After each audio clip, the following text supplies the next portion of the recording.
시작할까요? 네, 안녕하세요. 저 2주 동안 여러분하고 경영조직론 같이 할 이혜선 노무사고요. 아마 인사 때는 보셨던 분도 있고 처음 듣는 분도 있을 건데, 자, 일단 저희가 2주 동안의 경영조직론을 진행하게 돼요. 잠깐만 강의 계획서 보도록 하겠습니다. 저희가 일단은 두 권을 같이 이제 나간다라고 말씀을 드렸어요. 첫 번째로 있는 기본서는 새 조직론이라고 해가지고 지금 이창원 교수님 그리고 최창현 교수님, 최창훈 교수님 세 분이서 쓰신 책이래요. 이 책 같은 경우에는 일단 경영학 책이 아니에요. 됐나요? 경영학 책이 아니라 조직이론 자체, 교수님들 자체가 지금 행정학 교수님들이 조금 들어가 있어요. 됐나요? 자, 제가 이 책을 고른 이유는 하나입니다. 경영학 자체 그 기본서 중에서 사실 책 내용 훌륭하고 좋지만 너무 구조가 안 잡혀 있어요. 됐죠? 왜냐하면 경영학 교수님들 같은 경우에는 경영학이 지금 6가지 섹션으로 나뉘어서 이루어지잖아요. 6가지 경영학의 주요 기능 활동, 6가지별로 그 과목이 나뉘어요. 그렇죠? 그러다 보니까 경영학 교수님들 중에서도 인사, 그리고 조직행동 이쪽으로는 조금 기본서들이 계속 있으시지만 거시조직이론까지 합쳐가지고 조직행동론과 거시조직이론을 모두 다 포섭한 기본서를 한꺼번에, 즉 한 권으로 합치신 교수님 없으세요. 했나요? 그래서 조직행동론은 조직행동론대로 놀고 거시조직이론은 거시조직이론대로 놀아요. 그래서 그럴 바에는 그러니까 작년에도 제가 기본서 강의 해봤어요. 그런데 다들 그냥 선생님 수험서로 연기부터 해주시지 그랬냐고 이렇게 많이 얘기를 했었어요. 그래서 제가 고민을 하다가 일단 새 조직론이라는 책으로 저희가 전반적으로 경영조직론 전체를 좀 나간 다음에 수험서로 나가야겠다 이런 생각이 좀 들어서 이 책을 좀 선정을 했고, 아마 우리 신림동에서는 이 책이 아마 처음 들어온 걸 거예요. 제가 처음으로 들여왔기 때문에. 그렇죠? 그래서 이걸로 할 건데요. 일단 전반적으로 미시 부분과 거시 부분이 모두 다 하나로 잘 연결이 잘 돼 있습니다. 그러니까 처음부터 끝까지 흐름이나 논리적 그 구조 자체가 매끄럽게 쭉 가요. 다만 세부 내용을 하나하나, 그러니까 세부 내용을 모두 다 포섭하지는 못하세요. 왜냐하면 교수님 책이기 때문에 수험서처럼 하이목차 잡고 하나하나 상세하게 빠짐없이 정리하실 스타일은 아닙니다. 큰 맥락만 잡는 이런 식이기 때문에 저희가 처음 경영조직론은 이 기본서로 조금 들어가 보고자 합니다. 자, 그래서 이 기본서는 어떤 용어로 좀 보셔야 되는지를 좀 목적을 잘 정하셔야 될 것 같아요. 아유, 평소에는 덥더니, 춥더니 오늘 왜 이렇게 덥죠? 오늘 안 덥나요? 저만 덥나요, 지금? 아유, 큰일 났네. 너무 지금 더워가지고 그냥 땀이 너무 나서 큰일 났네요. 아유, 참.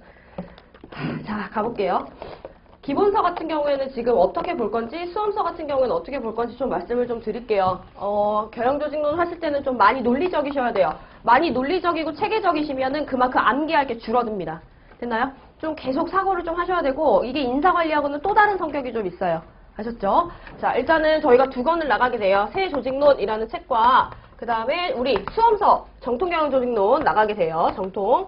두 가지를 동시에 나가는데 사실상 저희가 14회차 강의입니다. 인사관리보다 2회가 더 있어요. 여유는 조금 있는데 주말반은 바로 수험서로 들어가긴 했어요. 하지만 주말반도 수험서를 다 볼 수는 없습니다.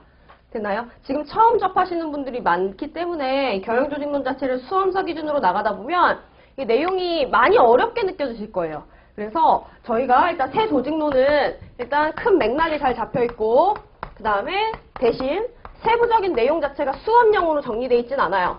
수험용이 아니에요. 수험용이 아니라는 거는 하이목차 하나하나 잡고 막 어느 시험에서든지 뭐라 해야 될까요? 어느 시험에서든지 특징, 효과, 성공 방안 이렇게 물어보라고 구체적으로 물어보는 스타일로 바뀌었잖아요. 그런 스타일에 맞는 책은 아니라는 거예요. 됐어요? 자, 교수님 책이라 그래요.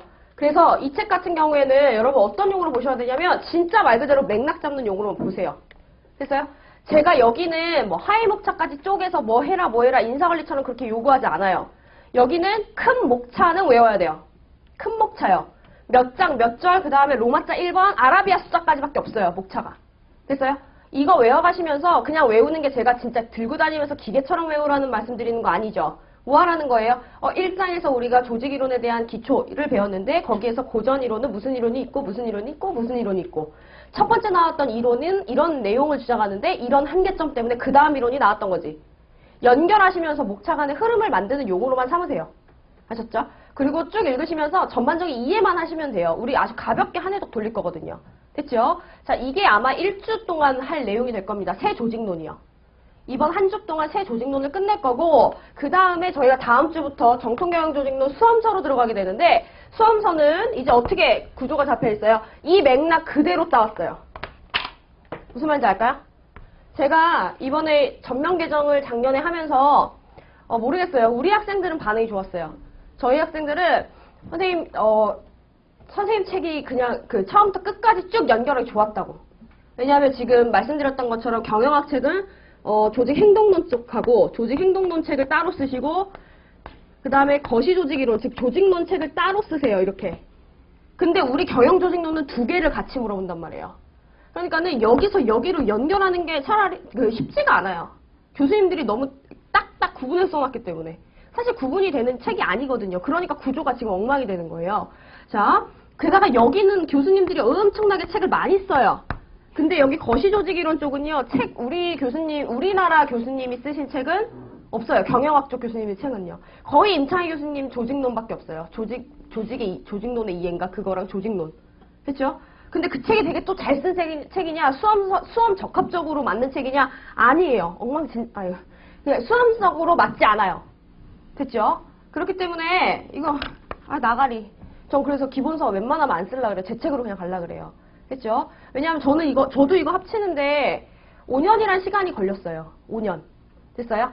그러니까 그게 무슨 뜻이냐면 제가 멍청해서도 아니고요. 그리고 책이 없어서도 아니에요. 이렇게 구분이 돼 있다 보니까는 사실상 이걸 연결하는 데 있어서 많은 사고가 필요해요. 됐죠? 정말 많이 연구를 해야 되고 게다가 우리가 또 그냥 순수 학문을 합니까? 우리는 수험용이란 말이에요. 그러니까 이게 학문적으로 거의 결함이 없이 연결이 되면서도 수험적으로 제일 맞는 방법을 찾느라 5년이 걸린 거예요. 됐죠? 그래서 큰 맥락 잡는데 작년에 전면 개정판이 나왔는데 그 전면 개정판을 잡고 계속 수정하고 하는 데 있어서 이 책이 저한테 큰 맥락을 좀 잡는 데 도움을 많이 줬어요. 그래서 이 책으로 저희가 이 맥락 그대로 올 거고요. 그러니까 이번 주에 저 기본서, 교수님 저 목차는 다 뭐 해야 된다? 연결시키면서 외워야 돼요. 됐죠? 자, 그 다음에 저희가 정통경영조직론 들어가게 되면 이때부터는 어떻게 되느냐? 여기서 세부 내용이 수업용으로 정리가 안 돼 있던 것들이 수업용으로 정리가 되게 됩니다. 세부 내용이 하위 목차 기준으로 해가지고 쭉쭉쭉쭉 연결이 굉장히 잘 돼 있을 거예요. 됐나요? 하위 목차를 정말 많이 쪼개놨고 암기를 최대한 덜기 위해서 기본 목차를 많이 써요. 됐어요? 기본 목차는 뭐냐? 하나의 골격을 정해놓고 제가 기본 목차로 만들어서 그 목차하에서 모든 이론을 다 똑같이 정리한다고요. 됐어요? 그렇기 때문에 여기는 암기하시는 것도 조금 더 수월하실 거예요. 자, 그럼 이제 책을 공부하는 법 말씀드렸죠? 얘는 내가 공부를 하면서 전반적으로 쭉쭉쭉쭉 읽어나가면서 이해를 하고 플러스해서 큰 목차밖에 안 나와 있어요, 이 책은. 됐죠? 큰 목차 연결하면서 말로 설명하기예요. 말로 설명하기. 그게 암기예요, 제가 말하는. 됐어요? 자, 두 번째로 정통경영조직론을 들어가게 되면 정통경영조직론에서는 이 큰 맥락 그대로 오는 거고 자, 이제 뭐합니까? 하위 목차까지 해서 세부 내용을 공부하는데 다 공부할 수 없어요. 다 이해할 수 없고 지금 연기 때 다 할 수 없어요, 수험서를. 다만 여러분이 하셔야 되는 게 첫 번째, 기본 개념 개념 정리. 됐어요? 다음 두 번째로는 이론의 내용 중에서 제가 이론의 내용의 목차 잡은 거는 정리. 자, 세 번째, 이론 명칭, 학자 명칭, 암기예요. 암기. 거기까지 연기해두면 일기 때 되게 편해요. 됐어요? 경조 분량이 많다고 하죠. 지금 수험서 있는 사람 있나요? 수험서 있는 사람 있어요? 잠깐만요. 서브노트가 몇 페이지예요? 맨 마지막 페이지. 서브노트가? 280? 서브노트 280페이지예요. 제일 분량이 적다고 하는 노경보다 지금 적어요. 됐어요? 서브노트가 280페이지예요. 경조 공부하는 사람들은요, 수험서를 안 봐요. 서브노트만 봐요. 자, 근데 저 얇은 280페이지로 가려면 일기 때 수험서 정리가 확실하게 돼야 돼요. 무슨 말이냐? 수험서를 선생님 그럼 다 암기하라는 말인가요? 아니요. 수험서를 이해를 잘 해놔야 돼요. 내가 설명할 수 있으면 학자 이름, 이론 명칭만 정확하게 알면 오케이예요. 됐어요? 설명만 할 수 있으면 돼요. 게다가 인사관리처럼 설명하는 문장을 교수님들이 책에서 안 준다? 아니요. 다 해놔요. 왜냐하면 이건 학문의 접근 방식 자체가 설명이에요. 왜 이렇게 되는지에 대한 원리를 설명하는 학문이기 때문에 설명을 다 줘요. 적나라하게. 됐어요? 자, 그래서 얘는 이해를 하고 그러니까 1기 때까지 수험서를 정말 이해를 잘해야 돼요. 그 이해가 된 상태에서 서브노트로 넘어가잖아요. 서브노트는 무슨 용일 것 같아요? 계속 전체 회독 돌리면서 암기하는 용이에요. 280페이지라고요. 저것도 제가 편집을 넣어서 280페이지가 된 거예요. 원래 편집 다 빼고 그냥 다단으로 했을 때는 100몇 페이지예요. 됐어요? 아니 선생님 100몇 페이지 너무 많은데요. 장난해요? 고시예요. 고시예요. 고시. 고시인데 지금 그 정도 분량도 생각 안 하고 왔으면 그거는 양심이 없는 거예요. 우리 커말 아니잖아요. 모스 아니잖아요. 그죠? 커말 정도 아니에요 지금. 우리나라 대한민국 8대 자격증이에요. 됐어요? 그냥 전문직이 되진 않아요. 전문가라는 소리를 듣기 위해서는 많은 노력이 필요하다고요. 됐죠? 자, 그래서 제가 정말 그거를 정말 제가 이제 양이 많다고 하도 투덜대가지고 양도 줄여줬고요. 됐어요? 어렵다고 해가지고 쉽게도 다 설명해주고요. 다 해드립니다. 여러분 원하는 거 제가 다 해줘요. 그러니까 이제는 겁먹지 말고 선생님 경조가 분량이 많다는데요. 아이고 제가 이런 말 해도 되지. 노경은 기본적으로 외워야 되는 게 150문제거든요. 저희 몇 문제일 것 같아요? 70문제도 안 돼요. 뭔 말인지 알아요? 거기서도 제가 중요한 테마는 모범 답안을 중복해서 3개씩 만들고 하다 보니까 70문제까지 간 거지. 됐어요? 뭔 말인지 알아요? 찍어주게 하면 찍어주잖아요. 그러면 30문제까지도 찍어줄 수 있어요. 뭔 말인지 알겠죠? 분량이 많다고 하는 거는 본인들이 욕심이 나가지고 하나하나 막 다 암기하려고 들고 하는 사람들은 분량이 많다고 느껴요. 그런데 이해 베이스로 공부하는 사람들은요. 정작 암기할 것만 탈탈 털면은 목차밖에 없네요, 선생님. 왜냐면 제가 목차만 외워도 다 되게 목차로 다 올렸거든요. 제가 진짜 저거 합치는데 5년이 걸린 게 제가 머리가 나빠서도 아니고 제가 혹시 뭐 복수 전공자라서 그랬다 이렇게 오해하실 수 있는데 그게 아니라요. 저는 수험적으로 분석까지 해야 되는 사람이기 때문에 5년이 걸린 거예요. 수험용으로 제일 적합하게 들어가려면 일단 목차로 다 올려줘야 돼요. 됐어요? 문단에 그런 키워드들을 숨겨놓으면 여러분이 못 찾는단 말이죠. 됐어요? 그래서 나중 가서 진짜 암기는 목차만 집중적으로 암기하는 형태로 3기 땐 가야 돼요. 무슨 말인지 알겠죠? 그러면 지금 서브노트가 280페이지인데 저거 목차만 추리면 몇 페이지가 될까요? 100페이지 안 돼요. 그러니까 정말로 그 목차만 외우게 되려면 목차를 보고 내가 연상하며 설명한다, 스토리텔링한다, 그게 돼야 돼요, 경조는. 처음부터 끝까지 암기하는 과목이라는 건 공부를 제대로 안 한 사람들이 하는 말이라고 생각하시면 됩니다. 됐어요? 정말이에요. 제가 그냥 하는 말이 아니에요. 저는요, 저 경조 80점 맞았는데요. 저 경조 시작하기 10분, 그러니까 저는 경조를 막판에 어떻게 공부했냐면 사실상 저는 그랬어요. 저는 80점을 맞은 게 사실 운이 좋았던 것도 있다고 생각해요. 왜 운이 좋았다라고 하냐면 공부를 안 해서 80점이 나와서 운이 좋았다는 게 아니라 저는 대학교를 다니면서 했어요. 그죠?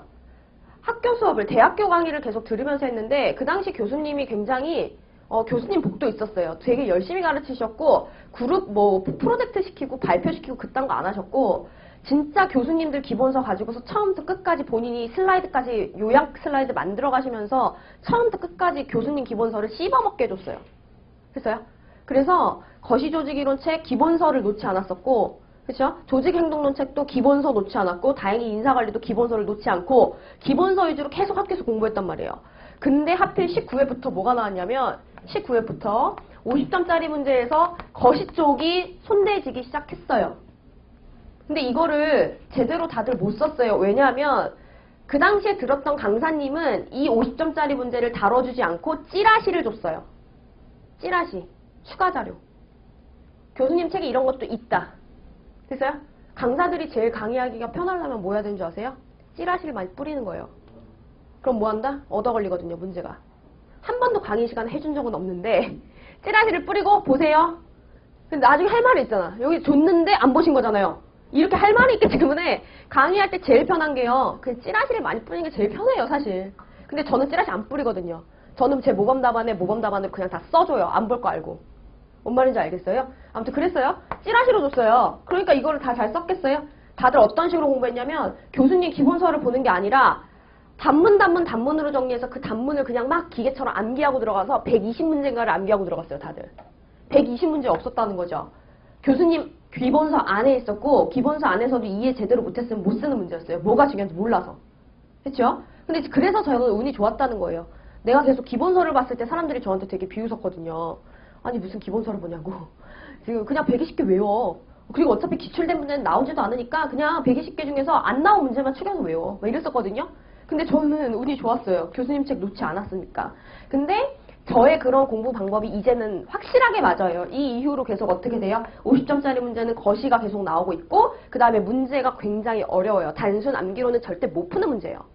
오죽하면 단순 암기만 하고 되게 거치대로 배우신 분들은 문제가 뭘 물어보는지조차 몰라요. 됐어요? 문제가 뭘 물어보는지조차 모른다는 게 무슨 뜻이냐면 작년에 이런 문제가 나왔어요. 기능 조직의 조직도상의 커뮤니케이션 유형을 쓰라 했어요. 커뮤니케이션 유형을 방향을 기준으로 써라. 이런 문제가 나왔거든요. 이런 문제가 나왔어요. 그랬더니 진짜 어이가 없었어요. 저는 어떻게 이런 실수를 했지? 막 이런 생각이 들었었어요. 커뮤니케이션 네트워크를 쓰고 나온 사람들이 있더라고요. 심지어 뭐 모범답안, 강사 모범답안조차 커뮤니케이션 네트워크를 올렸더라고요. 아니에요. 됐어요? 아니에요. 뭘 물어보는지조차 모르는 거예요. 됐어요? 공부를 어중뛰게 하잖아요. 경조를. 경영조직론 공부 어중뛰게 하면 이게 위험한 거예요. 문제가 뭘 물어보는지 정확하게 몰라서 자기가 생각하는 답을 쓰고 나와요. 올해 문제는 시험장 갔다 오신 분들이 있는지 모르겠어요. 올해 50점짜리 문제에서 그랬어요. 환경 불확실성이라는 모델을 물어보면서 환경 불확실성을 구조화시키고 각각의 유형별로 산업별 예시를 들라 그랬어요. 그랬더니 거기에다가 이상한 학자들을 쓰고 나온 사람들이 있었어요. 민츠버그, 허츠버그, 또 뭘 썼대더라? 또 누구 썼지? 아무튼 정말 관련이 없는 학자들의 이론을 쓰면서 그 예시를 들었다는 거예요. 그럼 자기 되게 잘 썼대요. 이론을 들었으니까. 학자를 뭐 이렇게 근거로 됐으니까. 아니에요. 경조는요, 문제 잘못 파악해서 문제가 묻지 않는 거를 쓰잖아요. 그냥 나가리예요. 됐어요? 나가리예요. 이렇게 커뮤니케이션 네트워크 썼던 사람들 분명히 50점 나왔을 건데, 50점대? 됐어요? 50점대 분명히 나왔을 거고, 올해 50점짜리 문제에 그 산업환경 예시 쓰라고 한 데에다가 그냥 단순 예시를 안 쓰고 이상한 학자 들고 오면서 막 꼬았던 사람들은 분명히 50대 중반 나왔을 건데. 됐어요? 그러니까 문제가 정확하게 공부해야 된다는 뜻이에요. 얘 정확하게 공부해서 머릿속에 제대로 정리를 안 해놓으면 문제가 뭐 물어보는지 몰라서 헛것 쓰고 나와요. 문제가 뭐 물어보는지 조차 파악을 못해요. 그쵸? 그래서 뭐든지 간에 정확하게 공부해야 돼요. 얘는요. 인사관리는 여러분이 정말 부벼 쓴다는 느낌 오케이. 괜찮아요. 그거는 좋게 말하면 뭐냐면 사고를 유연하게 하신다는 뜻이에요. 그쵸? 근데 얘는요, 제가 좀 인사관리 할 때랑 스타일이 다를 거예요. 굉장히 여러분한테 수동적으로 막 할 거예요. 그러니까 인사관리는 뭘 물어보시잖아요. 이렇게 되는 거 아닌가요? 아, 그것도 맞는데요. 그것도 맞아요. 근데 이런 것도 있어요. 이렇게 말하지만 여러분이 뭘 했는데 하면 저 분명히 아니요라고 할 거예요. 그거 아니에요. 그거 잊어버리세요. 그거 아니에요. 제가 이렇게 계속 여러분의 사고를 이번에는 많이 제한시킬 거예요. 그렇죠? 엄청 수동적으로 진짜 그렇게 할지도 몰라요. 왜냐면 이런 현상 때문에요. 문제가 뭘 물어보는지 조차 몰라요. 멋대로 생각을 하면요. 그리고 여기에다가는 경조 같은 경우에는 자기 유연성을 발휘한다. 차별화 포인트를 위해서 자기가 유연적으로 생각을 해서 풀겠다. 망해요. 진짜요. 창의성 여기서 발휘하면 망해요. 왜냐하면 얘는 공식이에요. 이론이에요. 정답이 있다고요. 1 더하기 1은 2다 라는 걸 1 더하기 1이 왜 2인지를 학자들이 그 밑에 쭉 뭐 하는 거예요? 수학의 정석 밑에 해설 있는 것처럼 해설을 쭉 해놓은 거란 말이에요. 근데 그거를 왜 바꿔요? 인사에서 열심히 우리 창의성 발휘한다 하더라도 여기서는 절대 안 돼요. 아셨죠? 그래서 제가 엄청나게 여러분한테 이건 아니에요. 이건 아니에요. 이대로 하셔야 돼요. 이거 이해 안 가요? 하면서 끝까지 되게 집착적으로 좀 할지도 몰라요. 제가 약간 집착이 있는 스타일이에요. 약간 모르는 거에 대한 집착이 되게 심하고 좀 그런 스타일이고 내 의도가 지금 전달이 안 됐다 그럼 무조건 그 전달될 때까지 집착을 좀 갖고 하는 스타일이긴 해요. 그러니까 여러분도 얘 정확하게 이해해야 된다는 거 아셨죠? 정확하게 와야 돼요. 정확하게. 그러려면 구조가 진짜 잘 짜여 있어야 되고 그 구조 안에서 넣어야 될 자리에 정확하게 넣어서 암기가 들어가야 돼요. 하셨어요? 그래서 1기 때까지는 구조를 잡고 그 구조 안에서 뭐가 어디에 들어간다는 걸 정확하게 정리정돈을 해놓으시는 게 1기 때까지 과제입니다. 됐나요? 그 다음에는 2기 때부터는 암기 병행하고 문제 적용하는 연습.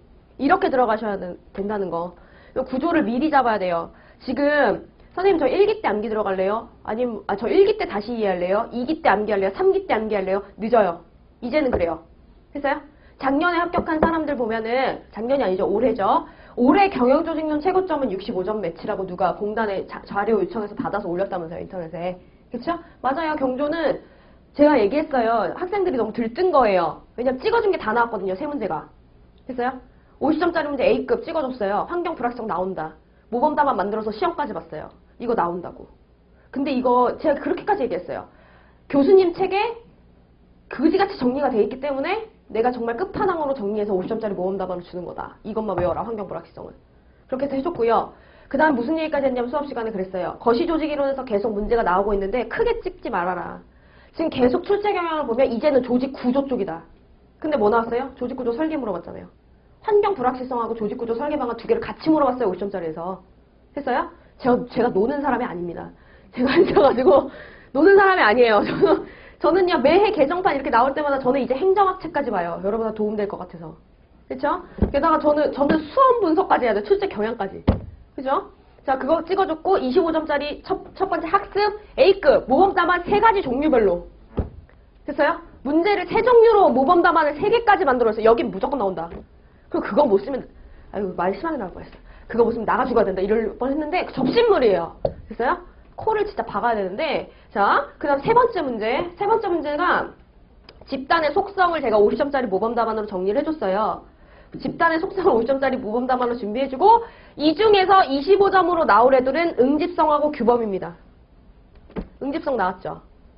응집성 문제 나왔을 때, 뭐 응집성을 높이는 요인, 낮추는 요인 그런 거 외우기 힘든 거 아니까 외우지 말고 분명히 성과와의 관계 이쪽이 중요하니까 거기만 준비해서 그것만 써도 된다. 정확하게 문제가 성과와의 관계 논하라 그랬어요. 됐어요? 그러니까 우리 학생들이 들뜬 거예요. 세 문제 다 준비를 했던 게 나왔으니까. 그죠? 근데 그렇게 준비를 해줘도 25점짜리 2개는 오케이. 50점짜리 문제에다가 산업환경 예시 쓰라고 했더니만 이상한 거 갖다 다 쓰고 나오고. 그쵸? 그렇게 쓰면 이제 끝이에요. 왜냐하면 모두가 다 잘 보는 시험이 됐거든요. 됐어요? 자, 그래서 우리는 이렇게 세 문제가 다 A급. 그리고 B급에서 나왔고 B급은 B급까지 외우고 가라고 하거든요. 제가. B급에서 나왔기 때문에 A급, B급에서 세 문제가 다 나왔기 때문에 게다가 A급이 2개나 나왔으면 이건 그냥 날로 먹는 해였단 말이에요. 그렇죠? 그렇게 나왔는데 하필이면 진짜 재수가 없게 민소하고 노경이 부리타. 됐어요? 민소는 조문만 쓰고 나왔어요. 사람들이요. 한 문제인가 그랬어요. 그러니까 수험서 강사님들 책에 없는 내용. 이런 게 나와버려가지고 부리타라서 조문만 쓰고 나온 사람도 있고요. 노경 같은 경우에는 어떤 젊은 교수님, 잘 안 보는 교수님 책에 그 연습 문제 같은 거 늘 맨 앞장에 있잖아요. 그런 연습 문제 사례에 2줄 있는 거. 아무도 못 풀고. 그러다 보니 표점 돌렸을 때 경조가 어떻게 된다? 원점이 원체 높으니까 사람들의 우르르 떨어져서 최고점이 65점밖에 안 나왔어요, 올해. 됐어요? 그래서 제가 말했어요. 선생님 저 65점밖에, 애들이 처음에 최고점을 몰랐을 때는 선생님 죄송해요. 저 63점밖에 못 맞았어요. 그래서 제가 위로했어요. 아니다. 평소보다 5점이 지금 다 낮게 나왔다. 이상하다. 그렇게 얘기를 해줬더니 아니나 다를까 최고점이 65점이었어요. 그렇죠? 65점 맞은 친구가 우리 학생이었어요. 우리 학생이 그 얘기하더라고요. 하는데 65점 맞은 친구가 그 얘기를 하는 거예요. 공부를 어떻게 했는지 물어봤더니 암기가 2기 때 끝났어요. 보통 3기 때 끝나고 2달 더 정리하고 들어가거든요. 암기가 2기 때 끝났어요. 이미. 뭔 말인지 알겠죠? 이제는 한 텀 다 땡겨와야 돼요. 워낙 지금 응시자가 많고 경쟁이 치열해졌잖아요. 한 텀을 다 땡겨오셔야 돼요. 경영조직론은 이제 옛날엔 되게 사람들이 힘들어하는 과목이었어요. 왜냐하면 이렇게 지금 정통경영조직론 그 제목이 왜 한 권으로 끝내는 정통경영론인지 아세요? 한 권으로 모은 강사가 한 명도 없었거든요. 모을 수가 없었어요. 왜냐하면 제가 말씀드렸죠. 미시에서 거시로 넘어가는 저 흐름을 만드는 게 보통 일이 아니에요. 보통 일이 아니고 그냥 만들 수는 있지만 그걸 수업용으로 다시 만드는 게 좀 많이 어려운 일이었어요. 저도요. 그래서 저도 지금 개정판이 지금 아마 5판인가 6판이죠. 정말 그 많은 시간을 들었어요. 정말로요. 개정판 낼 때마다 더 나아지고 해가지고 작년에 전면 개정하면서 확 이제 거의 완결이다라고 생각해요. 내년에 다시 전면 개정 낼 건데 아무튼 그래서 한 권으로 모아줬기 때문에 이제는 더 이상 사람들이 공부하는 게 어려워지지 않았어요. 진입장벽도 낮아요. 그죠? 진입장벽 낮아요. 노경이나 그 민소에 비하면요. 그죠? 그리고 얘는요, 전공자이든 아니든 해볼만 해요. 민소는 사실상 조금 전공자들이 유리하죠. 사시하다 오신 분들은 민소 공부 별로 안 하고 들어가서 점수가 잘 나오더라고요. 됐어요? 자, 그러다 보니까 얘 같은 경우에는 전공이든 아니든에 대해서 별로 상관이 없어요. 그죠? 그래서 지금 여기 이 과목을 선택하는 사람이 그래서 많은 것도 있고, 게다가 생동차들이 경조를 많이 해요. 경영학이랑 겹치는 부분들이 너무 많으니까요. 반 이상이 끝나니까요. 그래서 여기는 좀 선택하시는 분들이 많은 것도 있는데, 또 책도 이미 다 한 권으로 모아드렸고, 또 두 번째로는 연습 문제 개발을 제가 진짜 열심히 해요. 그래서 거의 실전에 가셨을 때 여러분이 제 문제 풀다가 실전 문제 받으면 거의 난이도 유사하게 느끼세요. 아니면 제 문제가 더 어려웠다라고 얘기해요. 그렇죠? 그러니까 실전에 가서 편안하게 시험 보고 나오실 수 있게 제가 해드릴 거예요. 그렇죠? 불이타 맞을 일은 없게 해드린다고요. 불이타 맞을 일 없게. 설사 맞더라도 그게 내 당락을 좌우하지 않을 정도로 해드릴 거예요. 아셨죠? 그러니까는 이거는 일단 한번 딱 시작을 했으면 더 이상 책 벌릴 필요도 없고요. 이 기본서 저 기본서 볼 필요도 없어요. 됐어요? 그리고 새 조직론 있죠? 새 조직론 한번 다 이해하고요. 중고 서점에 갖다 파세요. 1년 동안 볼 일 없을 거니까요. 왜냐면 여러분이 수험서만으로도 충분하거든요, 지금. 수험서에 제가 기본적으로 합쳐놓은 기본서가 10몇 건이에요. 거의 빠짐없이 다 돼 있어요. 우리 학생들은 한 번도 시험장 가서 선생님 시험장 가서 처음 본 학자가 나왔어요. 이런 적 없어요. 근데 그런 적이 있어요. 그게 재작년까지 그랬어요. 심지어. 다른 학생들은. 그렇죠? 그러니까는 이거는 새 조직론은 내가 진짜 다 씹어먹고 이번 주 안으로 그리고 주말에 다 마무리 1회독 다시 한번 한 다음에 중고시장에 갖다 판다. 아셨어요? 다 씹어먹고 파십니다. 근데 혹시라도 중고시장에서 높은 가격을 받기 위해 여기다 아무것도 체크 안 하겠다. 뭐 이렇게까지는 안 하시겠죠? 그죠? 쓸 대로 쓰고 진짜 너덜너덜 할 때까지 그냥 쓸 대로 쓰고 갖다 버리세요. 아셨죠? 왜냐면 한 해 동안 갈 거는 정통경영 조직론이 될 거니까요. 그것만으로도 충분합니다. 밑줄까지 다 쳐줬어요. 텍스트 많다고 해가지고. 했죠? 그러니까 한번 믿고 해보시고 선택 과목은 12월 안으로만 정하시면 돼요. 내가 쫙 했는데 경조가 안 맞는다. 그러면은 딴 것도 해보세요. 그러니까 특강 같은 거, 무료 특강 같은 게 있을 거예요, 학원에. 한 3만 원 얼마? 이럴 거예요. 이틀 들여서 3만 원 투자해서 내 1년이 결정된다라고 하면 전 드려요. 그죠? 경조를 해보시고 그 다음에 잘 안 맞는다 그러시면 딴 거 한번 특강 같은 거 들어보시면서 감을 보세요. 그렇죠? 감을 보시고 딴 거로 가셔도 상관없어요. 어떤 선택 과목을 선택하든 후회합니다. 진짜요. 뭘 고르든 후회할 거예요. 그렇죠? 그래서 상관없어요. 여러분 뭘 하든 상관없고 다만 경조를 하실 때는 제가 약속드릴 수 있는 건 두 가지입니다. 첫 번째, 여러분 시험장 가서 절대 당황하지 않게 할 거예요. 불이타 맞아가지고 막 여자들은 또 희한하게 어떻게 그런 게 되는지 모르겠는데 여자들은 멀티가 돼요. 답안지 쓰면서 울어요. 멀티가 되니까. 근데 남자들은 그냥 단순 하나만 생각해. 지금 망했구나. 그죠? 그래서 약간 좀 그러니까 그런 당황감은 절대 주지 않을 거고요. 빠짐없이 거의 다 해줄 거고 분량이 많다고 하니까 제가 A급, B급 이런 거 저 원래 그런 거 잘 안 해줘요. 안 해줬었어요. 근데 그러니까 올해 시험 보신 분들만 좀 해줬어요. 그냥 저도 내려놓은 거죠. 그래? 날 그렇게 믿어? 그럼 한번 믿어봐. 이러면서 이제 저도 했는데 다행히 결과가 좋았던 거고 저도 이제 최대한 노력해볼게요. 제가 그냥 운빨이 좋아서 막 찍어서 그렇게 된 게 아니라 뭐 구술한 게 아니라 그러니까 분석을 좀 많이 했어요. 분석을 정말 많이 했는데 그래서 조금 그랬던 것 같은데 최대한 이제 줄여드릴 거예요. 그렇죠? 불이타 안 맞게 해드리도록 열심히 할 거고 그 다음에 두 번째는 양 뒤로 갈수록 늘어나지 않게 할 거예요. 다 준 거예요. 저 수험서에서 더 이상 안 늘려요. 그렇죠? 자, 그 다음에 세 번째로는 뭐냐면 세 번째로 약속드릴 수 있는 건 인사관리를 하는데 베이스를 잘 깔아드릴게요. 됐어요? 인사관리는 설명을 못 하잖아요, 지금 여러분이. 그죠? 그냥 종업원이 만족한다면 만족하나 보다. 그죠? 생산성이 오르나 보다. 다기능화가 된다. 아, 다기능화 되나 보다. 이렇게 하는데 왜 그렇게 되는지에 대한 기본 베이스를 좀 잘 깔아드릴게요. 다행히도 우리 경조 문제가 그냥 제 예상인데 앞으로 계속 구체적인 기법과 같이 합쳐져서 나올 거예요.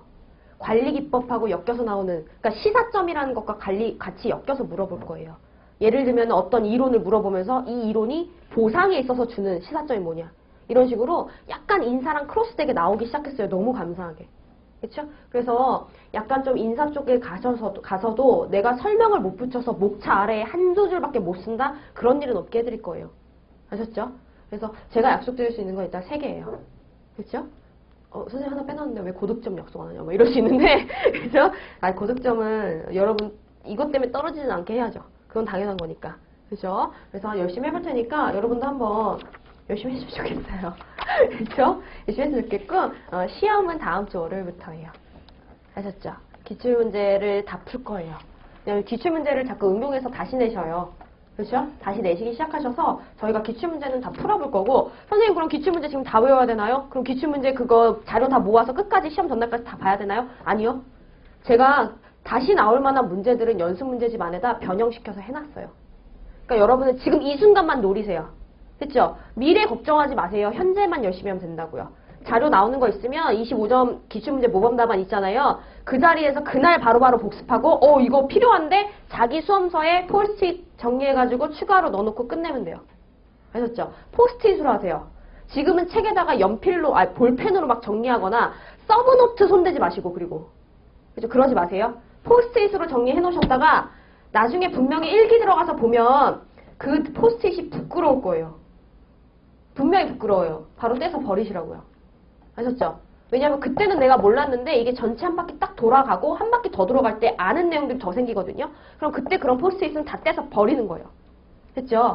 그리고 제가 하나 말씀드리고 싶은 거는 본인이 잘 이해가 안 간다. 그럼 이거는 연구하지 마세요. 연구하는 순간 머릿속에 자꾸 가지가 쳐지면서 저기 삼천포까지 가 있거든요. 그러지 말고 포스트잇 그 테이프로 된 거 얇은 거 있죠? 다 붙여오세요 그냥.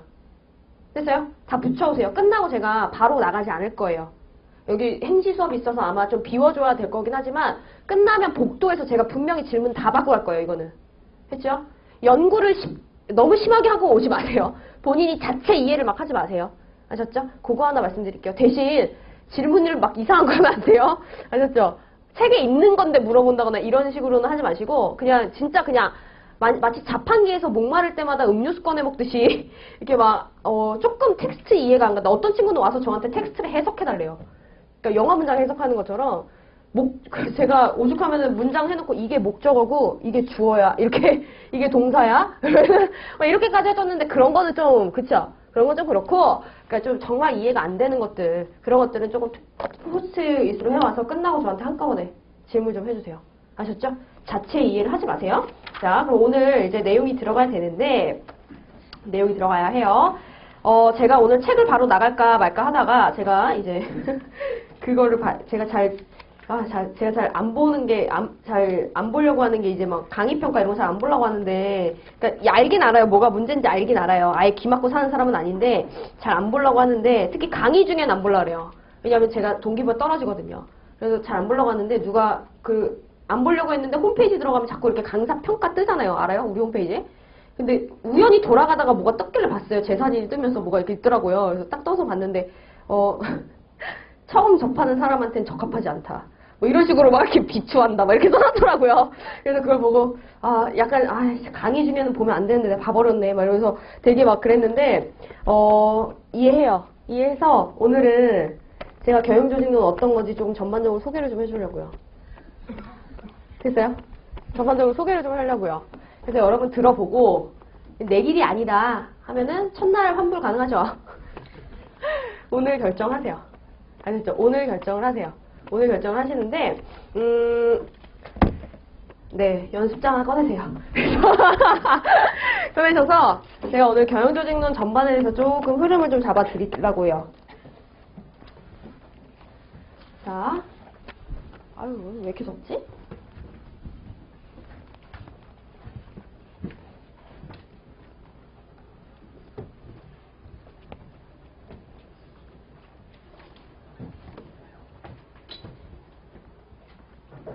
근데 여러분 그거 알아요? 경영조직론인데 경영학을 쉽게 배우면 답안지가 쉽게 나와요. 뭔 말인지 알까요? 경영학을 쉽게 배우면 답안지가 쉽게 나와요. 내가 들었던 그 예시들 있잖아요. 일상생활에서 예시들을 알려줘요. 답안지에 그 예시를 써요. 수업용이 아니에요. 그렇죠? 그래서 사실상 쉽게 가르치는 거는 이제 대학교 강의 하거나 이럴 때 쉽게 가르치시는 게 좋겠지만 대학생들 대상으로 할 때는 근데 여러분은 이미 수험 공부를 하시는 분들이라 가지고 사실상 쉽게 가르치면 답안지가 쉽게 나와서 저는 그거 별로더라고요. 답안지 읽었을 때 조금 이거는 수업용이 이거 점수 잘 안 나올 거라는 거 제가 알아요. 그래서 왜냐면 경험했잖아요. 저도 점수를 받아본 사람이잖아요. 그래서 조금 너무 쉽게는 안 가르치려고 사실상 의도적으로 노력하는 것도 있어요. 그러니까는 조금 그럴 수 있는데 경영조직론은 다른 얘기예요. 이거는 최대한 쉽게 가야 돼요. 이해가 돼야지 암기가 주니까요. 아셨죠? 자, 그러면 한번 얘기를 좀 해볼게요. 우리가 경영조직론이라는 걸 배우고 있어요. 자, 배울 거예요. 경영조직론은 크게 두 가지 섹션으로 나뉩니다. 그러니까 기본서가 두 권인 거예요. 노동법이 원투가 있는 것처럼 경영조직론도 원투가 있는 겁니다. 그래서 그동안 분량에 대한 원망이 많았던 거예요. 됐죠? 자, 그러면 이 경영조직론 자체는 뭘 연구하는 거냐? 말 그대로 조직을 연구를 해요. 조직이라는 거. 그러다 보니 자, 미시적으로 조직을 연구를 하면 그 안에 있는 조직을 이루고 있는 그 안에 있는 사람에 대한 연구를 하는 거거든요. 그렇죠? 그래서 우리가 이 조직의 내부를 하나하나 꼼꼼하게 미시적으로 접근한다? 그럼 이게 미시적 접근이라고 저희가 얘기가 되는 부분이고 이 미시적 접근은 뭘 연구할 것 같아요? 조직 내부를 봐요. 조직 내부에는 뭐가 있어요? 조직 내부는 얘는 조직은 이미 사람들이 모여서 상호작용하고 있는 사회적 구성체다 이렇게 얘기를 해요. 그래서 이 조직의 최소 단위를 뭘로 볼 것 같아요? 사람, 즉 개인으로 봐요. 조직의 최소 단위요. 됐어요? 이 사람들이 모여서 상호작용을 하죠. 근데 모여서 일단 뭘 만듭니까? 조직 안에서 제일 최소 단위로 만드는 집단이 뭐가 돼요? 그냥 우리 편한 용어로 쓸게요. 자, 조직 안에 뭐 있어요? 부서요. 아니면 부문이라는 말도 쓰죠. 자, 이거는 무슨 수준으로 보는 거예요? 집단 수준으로 보는 거예요. 조직 안에 인사부서, 재무부서 이렇게 들어가잖아요. 그렇죠? 우리가 종업원 하나하나, 사원 하나하나도 있겠지만 그 사원들이 일단 부서라는 가장 작은 집단 안에서 또 업무를 수행한단 말이죠. 자, 그러면 이제 어떻게 되느냐? 미시적 접근. 마지막 한 영역은 점선으로 갈게요. 이런 부서들이 모여서 인사부서, 재무부서, 아니면 생산부서 이 부서들이 모여서 서로 같이 협력하면서 이제 뭐를 만드는 건가요? 전체 조직을 만드는 거예요. 됐어요? 자, 그래서 세 번째로 보는 게 뭐가 되는 거냐? 자, 조직 자체를 보게 됩니다. 선생님, 미시적 접근은 조직 내부를 보는 거라면서요? 오케이. 바로 그 내부를 봤을 때 최소 단위별로 나누면 접근 방식이 세 가지인 거예요. 됐어요? 자, 그러면 제가 첫 번째 내부를 본다 그랬죠? 그렇죠? 자, 플러스 내부에 대체 뭐를 보는 거냐? 이들의 행위를 봐요. 행위요. 됐어요? 자, 경영학에서는 저도 그냥 자연스럽게 깨닫게 된 건데 경영학에서는 제가 한번 인사 가릴 때 얘기했을 거예요. 특성보다 뭐를 더 중요하게 여긴다 그랬어요? 행위를 되게 중요하게 여겨요. 무슨 말이냐면 이렇게 보시면 돼요. 똑똑한 애를 뽑았어요. 똑똑한 애를 우리 회사에 사원으로 뽑았는데 걔가 일을 안 하면 아무 소용이 없는 거예요. 그렇죠? 그래서 뭐 하는 거예요? 조직을 위해서 행위를 하게 만들려면 얘가 지금 무슨 짓을 하는지, 왜 이런 짓을 하는지, 그럼 이 행위를 바꾸려면 대체 어떻게 해줘야 되는지에 대한 연구가 필요한 거예요. 그렇죠? 그래서 미시적 접근의 특징은 두 단어로 정리하면 조직의 내부를 보는 거고 특히 뭐를 보게 된다? 내부적 차원에서 행위를 보는 거예요. 어떻게 하면 조직을 위한, 즉 사장인 내가 원하는 행위를 하게 할까? 이 개인이, 이 부서들이, 아니면 조직 전체 종업원이. 됐어요? 자, 이걸 보는 게 바로 미시적 접근이에요. 그러면 거시적 접근은 대체 뭐냐? 그렇게 우리 교수님들이 좋아하는 기출문제로 그렇게 내고 있는 거시적 접근이라는 건 대체 뭘 말하는 거냐? 거시적 접근은요, 크게 본다죠. 그럼 조직 내부의 세부 내용 조직 내부에 있는 세부적인 차원 하나하나를 보겠어요? 딱 크게 뭐만 봐요? 조직만 봐요. 됐어요? 그러다 보니 제가 여기다 점선 표시했죠? 여기도 해당이 돼요. 조직 자체에 뭐를 본다? 행위를 봐요. 전체 구성원들의 행위를 보면서 얘가 조직 자체를 보면서 첫 번째, 조직 자체를 보는데 다시 두 개로 나뉘죠. 첫 번째는 뭐다? 행위를 본다 그랬어요. 우리 종업원들이 전체적으로 나타내는 행위가 있다는 건데 요거예요. 그런 거 느껴본 적 있어요? 왠지 우리나라 대기업이 이렇게 있잖아요. 그러면 S사 다니시는 분들 옷 스타일이 다 비슷한 거 알아요? 왠지 폴로 느낌.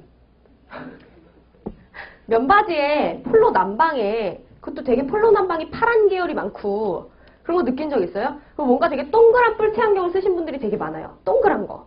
그죠? 그리고 되게 약간 스마트해 보이고 귀엽게 생기신 분들이 좀 더 많고요. 그렇지 않아요? 똘똘해 보이는. 그렇죠? 그런 분들이 되게 많아요. 그런데 또 다른 회사 다니시는 분 같은 경우에는 꼭 하얀색 와이셔츠인데 그 와이셔츠에 단추가 꼭 두 개씩 풀려져 있고요. 꼭 검은색 정장 바지만 입으시는 그런 사람들도 있어요. 되게 웃긴 게 옷차림만 봐도 아니면은 말하는 어투만 봐도 그 사람이 어떤 회사에 다니고 있는지를 알 수 있는 경우가 있다는 거예요. 됐어요?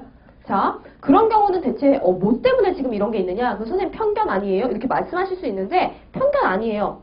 왜냐하면 이 회사에 입사를 하잖아요? 그러면 이 회사의 가치라는 게 뭘로 나타나는 줄 아시나요? 이 기업의 문화로 나와요. 기업 문화요. 그럼 이 기업 문화를 뭐 한다? 개인의 가치관으로 미친 듯이 주입시켜요. 그게 바로 뭐가 돼요? 인사에서 배운 조직사회화예요. 됐어요? 이렇게 되면 이 회사에 다니는 모든 종업원들은 어떻게 돼요? 동일한 가치관을 갖고 있는 거죠. 그러니까 하는 짓이 비슷해져요. 옷 입는 것도 비슷해요.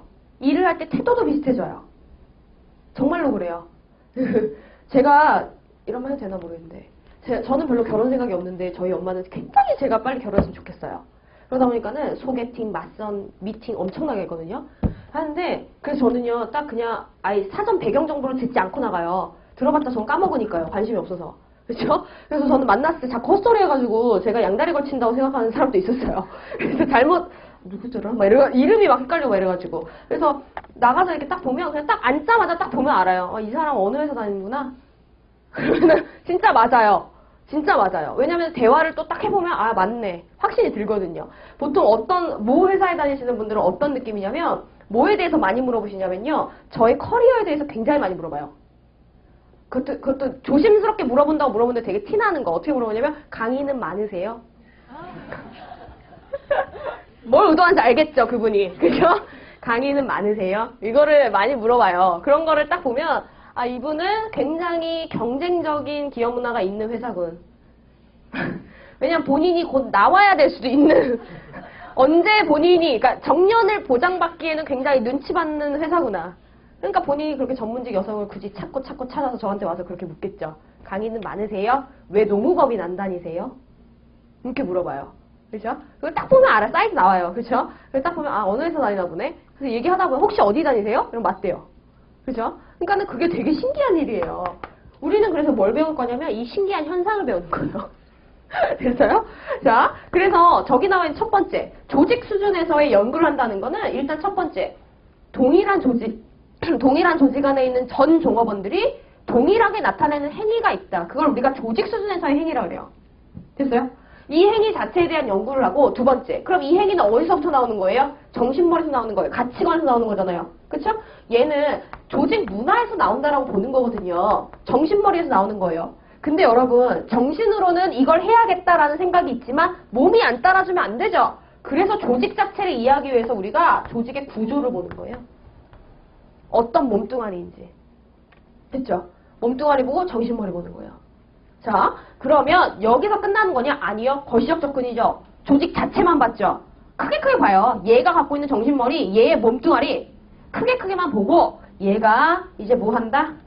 얘가 하나의 살아있는 생물체다라고 여기면서 얘가 지금 살아나가고 있는 이 환경에서 얘는 환경과 어떤 관계를 맺으면서 어떻게 적응해 나가고 있느냐 이거를 봐요. 자, 그래서 이거 뭐라고 하느냐? 조직과 환경 간의 관계를 봅니다. 이게 두 번째 섹션이에요. 됐어요? 되게 중요한 문제예요. 그래서 지금 이 거시조직이론 쪽은 특이하게 생물학 하셨던 분들이 되게 이해를 잘하세요. 생물학의 내용을 많이 갖고 왔거든요. 그러니까 인간 같은 경우에도 처음에 생겨났을 때 인간의 신체 일부가 어떻게 됩니까? 환경에 맞게 적응하면서 점점 발전해 왔다라고 주장하는 게 뭐예요? 다윈이즘이잖아요. 그쵸? 다윈이즘에 대한 정신 그대로 와요. 그래서 환경에 조직이 어떻게 적응을 해나가면서 얘가 발전하는지, 어떻게 지 몸뚱아리를 바꾸고 어떻게 지 정신머리를 바꿔나가는지 이런 것들을 여기서 배우는 거예요. 됐죠? 전체 경영조직론의 구조를 가장 간략하게 짠다. 가장 간략한 구조를 나타낸다라고 한다면 이거예요. 그래서 우리가 이제 뭐 배워요? 종업원 개인의 행위에 대해서 배우고 집단 내에 있을 때 왜 딴짓을 할까에 대해서 배우는 거고 세 번째는 뭘 봐요? 왜 저렇게 동일한 기업에 있는 전체 종업원들은 비슷한 행위를 하게 되는 걸까? 이걸 배우는 거고 또 조직 자체의 몸뚱아리는 대체 어떻게 생겨먹은 걸까? 어떻게 하면 환경에 잘 적응하기 위해서 얘가 바뀌고 얘가 바뀔까? 아니면 얘네를 어떻게 바꿔볼까? 이런 고민을 하게 되는 거예요. 됐어요? 자, 그래서 이제 저희가 공부하는 쪽은 이쪽이다. 이거예요. 그럼 얘는 뭐가 됩니까? 얘는 외부고요. 외부는 곧 뭘 말하죠? 환경을 말하고요. 환경 안에서 뭐를 볼까요? 조직 자체의 행위를 봐요. 됐어요? 특정 환경, 경영 환경 안에서, 산업 환경 안에서 조직 자체가 어떻게 행위하면서 적응해 나가느냐. 이거를 봐요. 그죠? 접근 방식이 좀 다르죠? 그래서 이거는 우리가 그 조직 행동론이라는 책으로 많이 정리해 놓으셨고, 여기는 거시조직이론, 아니면 조직론, 이렇게 해가지고 정리가 아마 돼 있을 겁니다. 아니면, 뭐죠? 데프트 책에 갑자기 까먹었는데, 뭐뭐와 조직구조 설계, 이렇게 해가지고, 이쪽은 조금 책이 많이 없어요, 또. 그쵸? 자, 이렇게 가시면 되겠고, 그동안에 이제 우리의 기출은 어떻게 되고 있느냐? 옛날에는 이쪽, 미시 쪽에서 많이 냈어요. 단순 암기예요, 미시 쪽은 약간. 됐어요? 어렵지 않아요. 다들 해볼만 하고 좋아하고 재밌어요. 막 약간 심리학적인 그런 내용들이 가끔 들어가 있거든요. 여기 어려워하지 않고 좋아해요. 단순 암기를 하면 되고 또. 근데 어느 쪽으로 실제 경영이 옮겨가고 있다? 거시 쪽이요. 됐어요? 거시 쪽에서도 여기가 정말 어려워요. 어려워요. 여기가 어려워요. 근데 이해를 잘하면 되게 재밌어요. 됐어요? 조직구조 설계요? 조직구조 설계는 이제 안 어려워요. 제가 찾았거든요. 이것만 하면 된다. 해가지고 정말 쉽게 갈 수 있는 방법을 찾았거든요. 근데 얘는요, 제가 최대한 저도 쉽게 설명을 하고 제가 오죽하면은 이걸로 논문 썼어요. 진짜. 물론 완전히 경영학 논문 아니에요. 새로운 걸 완전 창조해서 교수님이 새로운 걸 네가 창조했구나 막 이렇게 막 하셨었는데 어쨌든 이쪽 이론은 제가 논문까지 쓰면서 내가 확실히 이해가 돼야지 쉽게 가르친다 해가지고 이쪽은 쉽게 가르쳐 드릴 수 있어요. 근데 어려울 수 있어요. 내용 자체 추상적이고.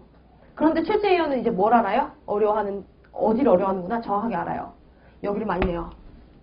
됐어요? 여기를 많이 내고 여기랑 자꾸 뭘 엮어요? 구조랑도 엮어요.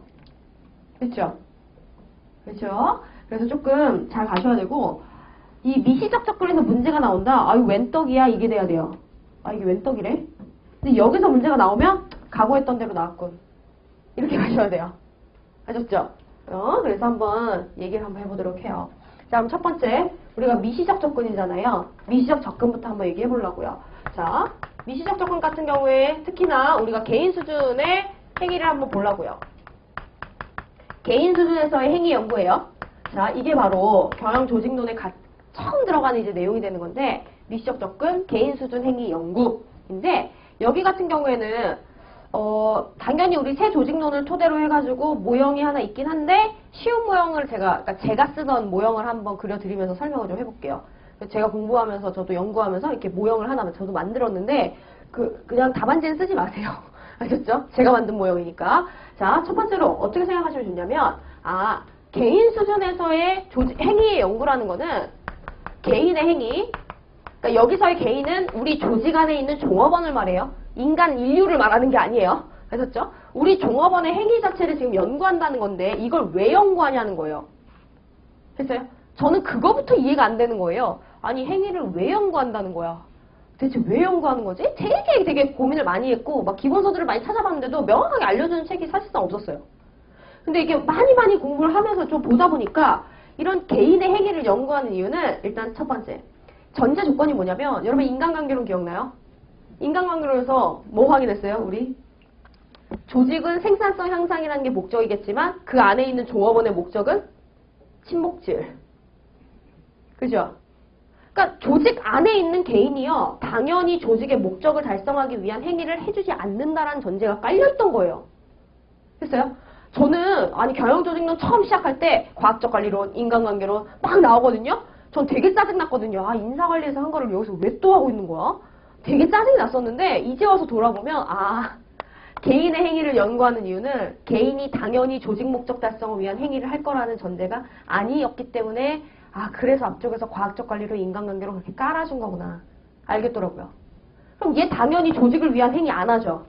그 전제예요. 그러니까 뭐 해야 된다? 얘가 조직의 목적을 달성하기 위한 이쁜 짓을 하도록 내가 뭐 해야 됩니까? 관리자인 내가. 변화시켜야 되죠. 그죠? 그래서 뭐 한다? 이 행위를 통제하고. 그러니까 내 의도대로 행위하게 만든다. 통제예요. 내 의도대로 행위하게 만드는 게 통제예요. 자, 통제하고 뭐 한다? 관리. 아니면 이걸 이쁜 짓으로 변화시키기 위해서 지금 개인의 행위를 연구하는구나. 잡히더라고요.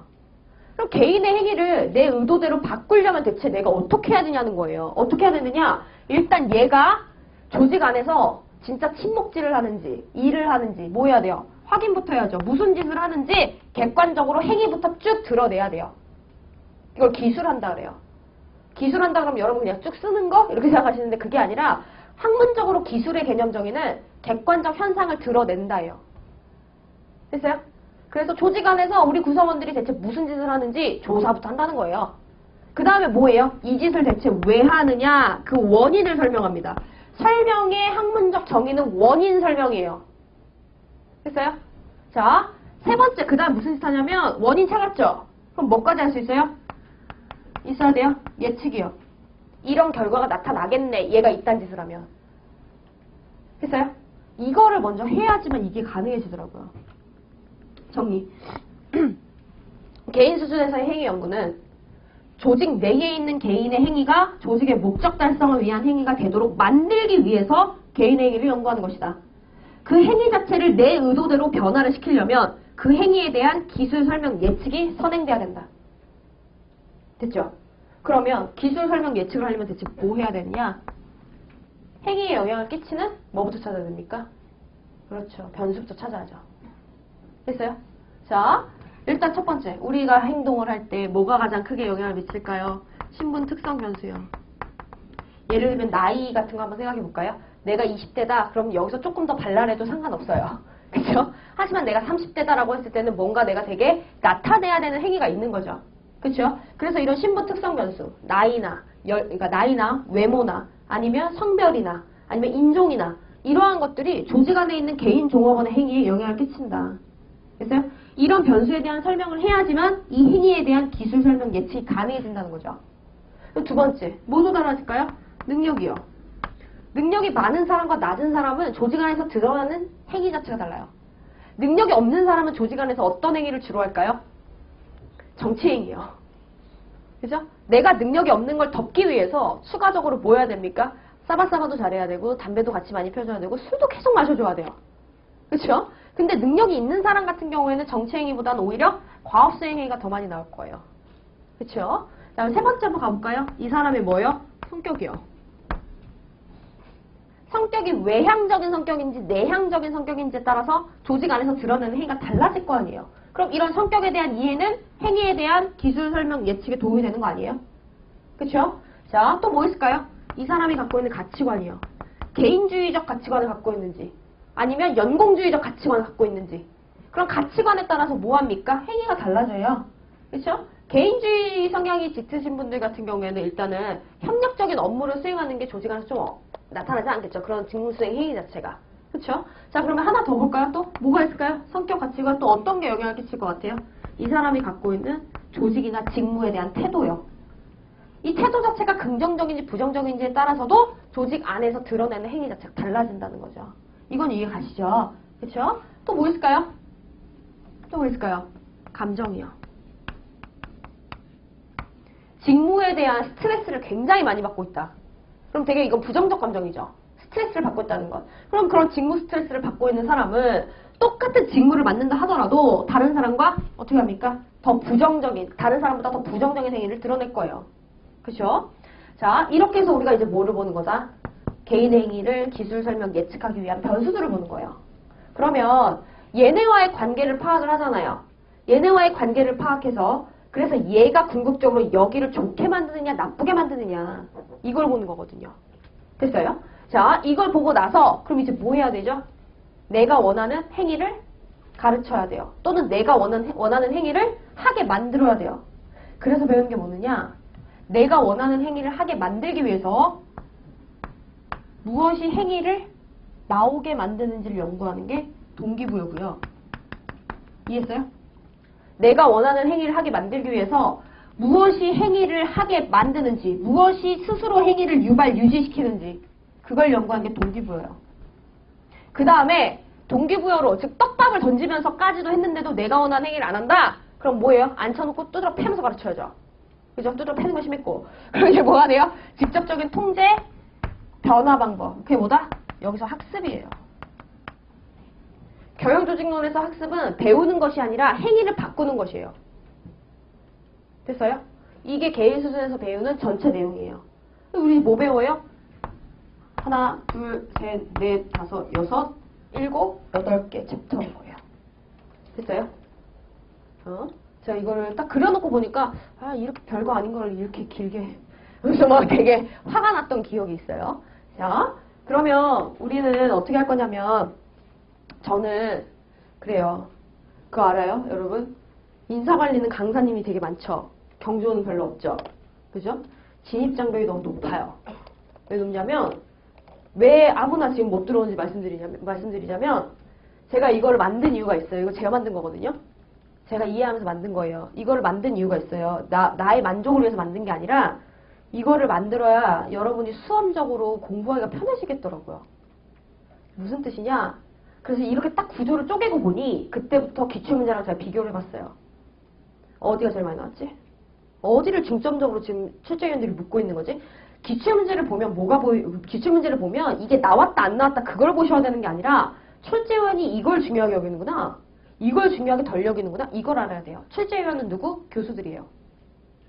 됐죠? 교수예요. 공단지원 하나도 안 들어가요. 교수님 3분만 들어간단 말이에요. 그쵸? 자, 그러면 딱 봤더니만 되게 웃긴 게 자꾸 뭔가 이쪽에서 내는 거예요. 이쪽 부분들을 자꾸 묻는 거예요. 중점적으로. 이쪽 부분들을.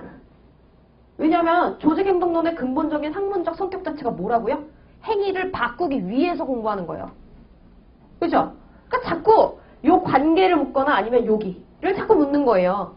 그래서 그러면 수험서 구조를 이렇게 짜야겠다. 조직행동론을 어려워하는 이유가 뭐냐면 어떤 책에서는 성격은 선천적이고 선천적으로 타고나는 거 그리고 사회문화적으로 후천적으로 형성되는 거 이렇게 써 있어요. 근데 어떤 책에는 성격이란 선천적인 것도 있고 후천적으로 타고나는 것도 있고 나이의 영향도 있다 이렇게 써 있어요. 또 어떤 책에 가면은 아니다 성격은 그냥 선천적인 거다 이렇게 써 있어요.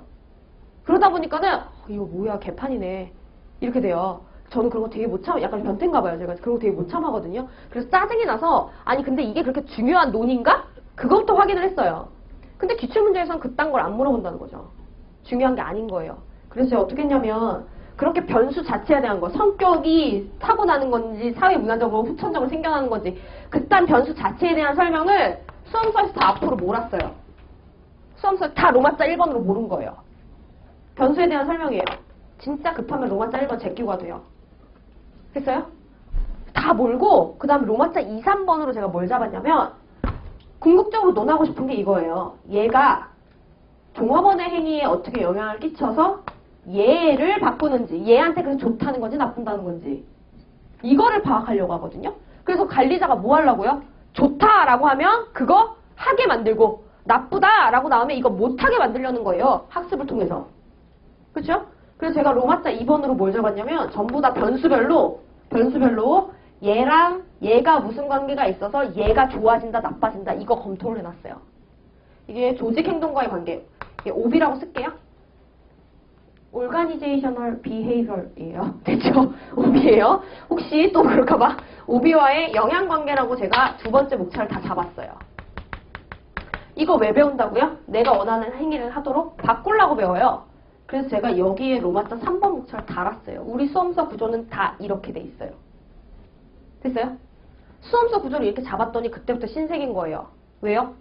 변수에 대해서 진짜 이거 있고 없고 뭐 설명이 있다 없다 이딴 것들 다 뭐 한다? 처리가 됐거든요. 구조가 다 똑같잖아요. 그러니까 경조의 기본 정신 자체는 계속 가요. 암기할 필요가 없어요. 큰 목차 암기 안 해요. 경조는. 큰 목차는 다 제가 똑같이 구조화 시켜놨거든요. 됐어요? 그럼 경조 공부하는 사람들은 그래서 설명을 검토하는 거고 하위 목차를 외워요. 뭔 말인지 알겠죠? 자, 그럼 구조는 다 똑같이 가는구나. 이 구조대로 가는 거구나. 이건 머릿속에 완전 박아놔야 돼요.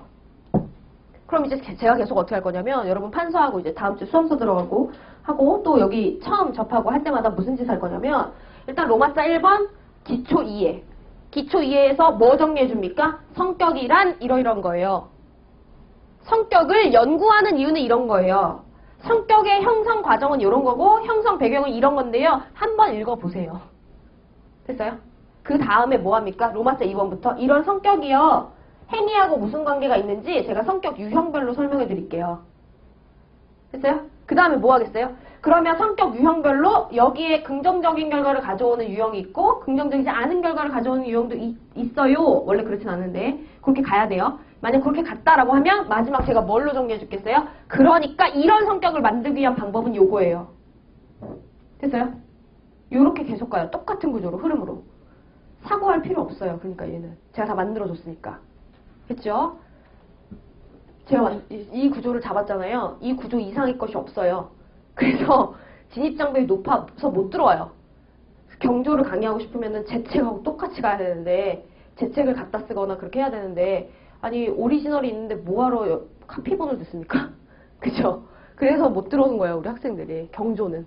그죠? 인사는 가끔 꿈꾸는 친구들이 좀 있어요. 인사는 이제 약간 좀, 그럼 이제 큰일 나죠. 약장수 돼서 쫓겨나요, 여기서. 그쵸? 그러니까는 조금 여기는 제가 진짜 고민 많이 해서 과학적으로 나를 만든 거예요. 그러니까는 요 구조로 그냥 가주세요. 아셨죠?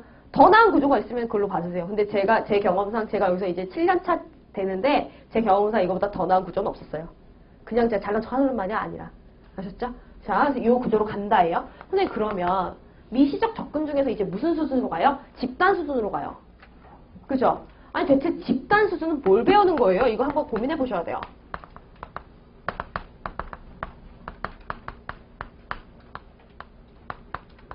자, 집단 수준의 행위를 연구한다라고 하면 그러니까 처음 접하시는 분들은 어떻게 생각하시냐면 아, 뭔가 되게 집단이 행위를 하나 보다. 집단이 뭔가 하나 보다. 그래서 막 뭐를 생각하냐면 노동조합이 파업하고 막 이런 것처럼 집단이 뭔가 행위를 하는 거 이런 거 말하나 보다. 이렇게 말씀을 이제 착각을 좀 많이 하시는데 집단 수준의 행위라는 건 이거예요. 제가 늘 얘기하는 건데 여러분 혼자 있을 때 하는 짓과 여러 명이랑 같이 있을 때 하는 짓이 똑같아요? 여자들 맨날 얘기하죠. 여자들 집에 가면 집 들어올 수 있어요. 그죠? 옷 마음대로 벗어놓고 막 이러는데 사람들하고 같이 밥 먹을 때 분명히 이거 뭐야 더러워 한 적 있어요 없어요? 없나 봐요. 있어요. 아니에요? 아니면 엄마한테만은 우리가 정말 4명까지 다 끌어 보이잖아요. 그러니까 내 바닥까지 다 보는 사람 엄마잖아요. 그렇죠? 엄마 앞에서는 막 엄마 나한테 왜 그래? 막 짜증내고 나한테 말거지 마. 해놓고서는 어디 가서는 되게 다정한 척 한 적 있어 없어요? 없어요? 나만 그랬나 보다. 그죠? 그죠? 이게 무슨 말이냐면 종업원 혼자 있을 때 하는 짓을 연구 다 끝났어요. 그쵸? 연구 다 끝났네. 라고 생각을 했는데 이 인간이라는 존재가 집단 안에 들어가면 자꾸 내가 예상하지 못했던 원래 하던 짓이 아닌 딴 짓을 한다는 거예요. 그죠? 그죠? 그래서 지금 뭐 하는 거냐? 이 집단 수준의 연구는 요 개인이 집단 안에 들어가면 왜 딴 짓을 하지? 별도로 또다시 연구로 들어갈 수밖에 없게 된 거예요. 그쵸? 두 번째로 왜 집단 수준의 연구를 또 하게 되냐면 여기서의 포인트는 뭐냐? 얘네들끼리 요 안에서 뭘 할까요? 상호작용이라는 걸 해요. 이 상호작용을 하다 보니까 혼자 있을 때 못하는 짓들을 여기서는 할 수 있습니다. 대표적으로 커뮤니케이션. 물론 혼자 커뮤니케이션 할 수 있어요. 혼자 말하는 사람 많잖아요. 그죠? 실림동에서 많이 봤을 건데 왔다 갔다 하면서 혼자 말하시는 분들 그죠? 혼자 말할 수는 있겠지만 기본적으로 상대방이 있어야 되는 거잖아요. 그래서 별도로 우리가 집단 수준 연구를 하고 있는 거예요. 자, 그럼 가봅시다. 집단 수준의 연구라는 건 집단 행위라는 걸 연구하는 거죠. 자, 정리해 볼게요. 다시. 집단 행위를 연구 왜 한다고요? 집단 행위 연구 왜 해요? 조직의 목적 달성에 도움이 되는 행위를 집단적으로 하라고 하는 거예요. 그쵸? 그래서 우리가 뭐 해야 돼요? 이 집단 행위를 통제하고 또 관리, 변화시키기 위해서 얘를 연구하는 거다. 똑같죠? 구조. 그러면 뭐 해야 돼요? 얘에 대한 기술 설명 예측이 돼야 돼요. 그쵸? 자, 그럼 먼저 첫 번째. 왜 혼자 있을 때와 여러 명이 같이 있을 때 딴짓을 하느냐. 그쵸? 그거부터 알아야 기술 설명 예측이 되는 거 아니에요? 자, 죄송해요. 죄송해요. 기술부터 하고 있어. 죄송해요. 집단, 그럼 이렇게 가볼게요. 그럼 집단으로 사람들이 모여있을 때 할 수 있는 행위는 뭐냐? 기술부터 해볼게요. 객관적으로 이런 행위를 한다.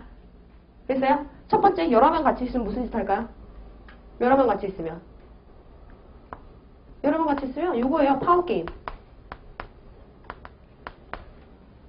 집단 안에서 뭐 하려고 한다? 내 영향력을 가장 크게 행사하려고 하잖아요. 그렇죠? 여자들 모이면 뭐예요? 여자들 모이면 꼭 뭔가 내가 제일 행복해를 과시하기 위해서 노력하는 친구들이 좀 있어요. 그렇죠? 이게 뭐냐면 진짜 그 말 그대로 자기 영향력을 발휘하기 위해서예요. 그렇죠? 남자들 어릴 때 뭐예요? 꼭 남자들 한 5명만 있으면 꼭 그 안에서 짱이 나와. 그렇죠? 딱 똑같은 원리예요. 여러 명이 모여있으면 거기서 제일 영향력을 가장 많이 행사하려고 하는 싸움이 일어나거든요. 됐어요? 이걸 바로 우리가 권력이라고 하는 거고 이 권력을 얻기 위해서 나타내는 행위가 정치인 거예요. 됐어요? 자, 그럼 두 번째. 권력이나 정치하고 같은 맥락인데 여러 명이 모이면 할 수 있는 게 뭐가 됩니까? 갈등도 겪을 수 있어요. 그렇죠? 또 이 갈등 자체를 해결하기 위해서 뭐도 할 수 있겠다? 협상이라는 것도 들어가기도 해요. 상대방이 있어야 하는 행위잖아요. 그렇죠? 자, 또 뭘 할 수 있을까요? 이런 행위. 여러 명 같이 있으면 커뮤니케이션. 또 여러 명이 있으면 이 집단 안에서 꼭 긍정적인 영향력을 끼쳐주는 리더가 있어요. 됐어요? 그래서 우리가 리더십 배우게 되는 거고, 마지막 의사결정이요.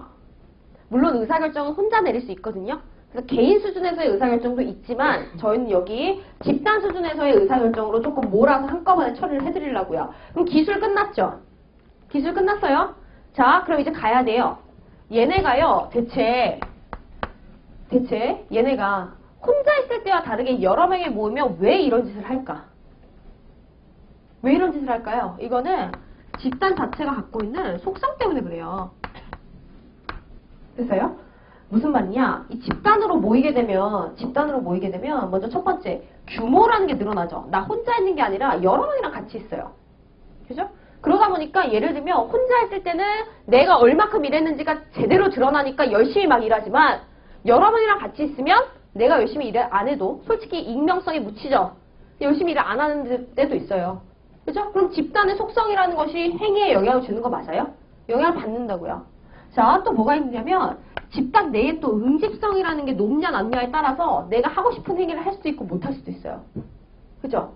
똘똘 뭉치는 게 굉장히 강한 집단이다. 그럼 그 안에서 나의 독단적인 행위를 하는 게 가능합니까? 불가능하잖아요.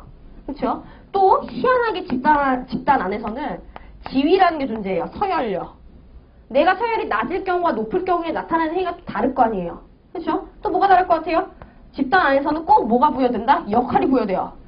막내잖아 네가 이런 얘기 많이 들어봤잖아요. 그렇죠? 그렇기 때문에 내가 그 역할, 즉 사람들이 나에게 기대하는 행위를 또 해줘야 된다는 압박감이 있거든요. 그렇죠? 또 뭐 있을까요? 마지막? 규범요. 집단 안에서는 합의된 룰이 있어요. 그렇죠? 그래서 뭘 해야 돼요? 예를 들면은 여자 친구들끼리 모였다. 그럼 우리의 규범은 뭐다? 밥을 먹고 꼭 커피숍에 가서 케이크를 먹는다. 배가 부른다 하더라도 후식은 꼭 먹는다. 아니면 커피숍에 가서 3시간 이상은 무조건 수다를 떨고 나온다. 이런 것들이 있잖아요. 그러니까 우리가 뭔가 되게 명확하게 이렇게 하자라고 계약서상 합의를 하는 게 아닌데 암묵적으로 우리 이렇게 하자라는 형태로 행위의 기준이 만들어진 걸 규범이라 그래요. 그렇죠? 이런 것들 자체가 이런 성격을 갖고 있는 집단 안에서 개인이 영향을 받다 보니까 권력, 정치, 갈등, 협상, 커뮤니케이션, 리더십, 의사결정이라는 행위들을 할 때 뭔가 어떻게 돼요? 혼자 있을 때와 다른 행위가 나오게 돼요. 됐나요? 그래서 우리가 집단의 속성을 배우고 집단 내에서 그러면 각각 집단에서 할 수 있는 행위 중에 얘가 어떻게 영향을 끼치나 보게 돼요. 마지막 뭘로 가겠어요? 얘네들 별로 어떻게 관리를 잘해야 될까? 연구하는 거예요. 그래서 순서가 똑같아요. 어떻게 하겠어요? 권력이란 뭐다? 변수 설명. 정치란 뭐다? 갈등이란 뭐다? 협상이란 뭐다? 변수 설명 쭉 하고. 그 다음 뭐 하겠어요? 얘네가 어떻게 집단 내에 있는 개인 종업원들의 행위에 영향을 끼치는지. 그럼 어떻게 얘네를 잘하게 만들어야 될지 똑같은 순서로 가게 됩니다. 저것과. 됐나요? 이게 집단 수준의 행위 연구예요. 개인 수준까지는 조금 그래서 심리학 이런 내용이 많이 좀 반영이 될 겁니다. 됐나요?